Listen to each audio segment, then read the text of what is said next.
Voters in Kericho County will tomorrow go to the polls to elect a new senator. The mini polls come amidst claims by KANU leaders that the IEBC is biased towards their rival Jubilee. Now, all of these rhetoric statements we've heard from both sides. Let's now hand over to our team in Kericho County tonight.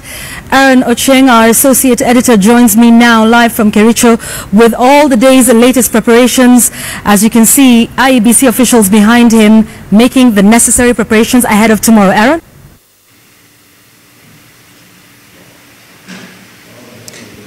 Well, Yvonne, in less than 9 hours from now, all polling stations here in Kericho will open for the Senate by-election that is scheduled to start around 6 o'clock in the morning. 6 names will be on the ballot that voters will be choosing the next senator for the county of Kericho County. There were heightened activities this morning with IEBC putting last preparations ahead of the opening of polls tomorrow morning. Voters arrived here in Kericho and they have been distributed to all the 6 constituencies in the county. Of course, IEBC officials saying everything is in place. They have not incurred any hitches, and they expect that everything will flow tomorrow as usual. We also heard from one of the leading candidates in this by-election, KANU, Paul Sang, expressing some dissatisfaction about the preparation and also some allegations that there could be some plot to rig the election. But of course, IEBC coming out very clearly to say that they've not received any formal complaint from KANU, and they're saying whatever they're hearing from those KANU officials is just hearsay. All this is captured in a story that was prepared earlier on by my colleague Murimi Mwangi. Take a look.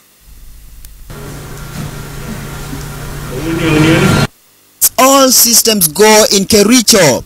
Over 290,000 registered voters in the county set to cast their ballots at 623 polling stations across the 6 constituencies in the county, each of which will have a tallying center. Our work as the commission is to conduct and facilitate the election process, and that's what we are keen on doing. That will be the will of the people, and that is what the commission will announce, and not what people think we should do for their political parties. But with hours to the crucial exercise, the electoral referee has come under fire from KANU leaders who now claim that the IEBC is biased towards their Jubilee counterparts, allegedly to rig out KANU's Paul Sang. Those voters will vote, and this is something which we want IEBC to be very, very careful about. If you hear them talking about pre-rigging, yeah, I don't know where this concept came from. But what we want, and very clear that we have full confidence in our officers on the ground. We're trying to intimidate provincial administration, the chiefs, the DOs, the DCs, everyone, so that they can get a way of trying to rig this election. They're not here to make sure things go the way they want to go. Otherwise, there's no need to have an election. If for any reason, of course, they are not satisfied with the elections, of course, they have the right to go to court, and that is allowed in law. Polling stations will open at 6 o'clock and close by 6 in the evening to pave way for the vote counting exercise. But as Kericho voters go to the polls, it is a tense moment for both the Jubilee coalition and the KANU brigade, each of who is keen to clinch the senatorial seat as a warm-up to flex the political muscles during the 2017 general election. Have a moment with destiny. You have to determine whether we are going to stick with the past or with the future which is here today. Yale ambayo tunataka ni hivi.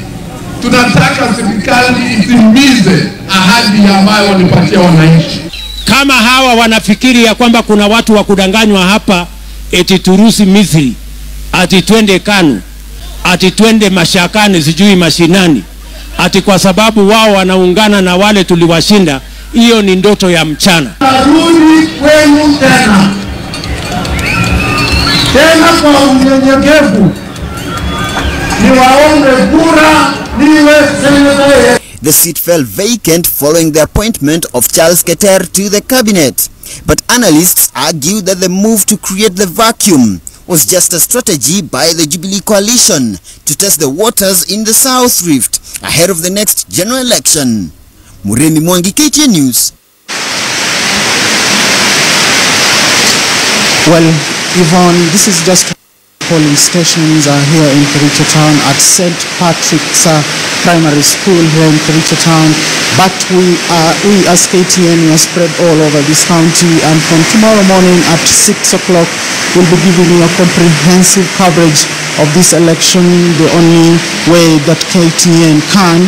Of course, right now there's a heavy rains that are pounding Kericho County, but we expect that by tomorrow morning probably the weather will be favorable to enable the electorates to be able to vote. So for now, from Kericho County, and I'll hand over back to you, but we expect a comprehensive coverage as early as 6 a.m. from here in Kericho. Back to you, Yvonne. Thank you very much, Aaron Ochieng from a rainy Kericho County tonight.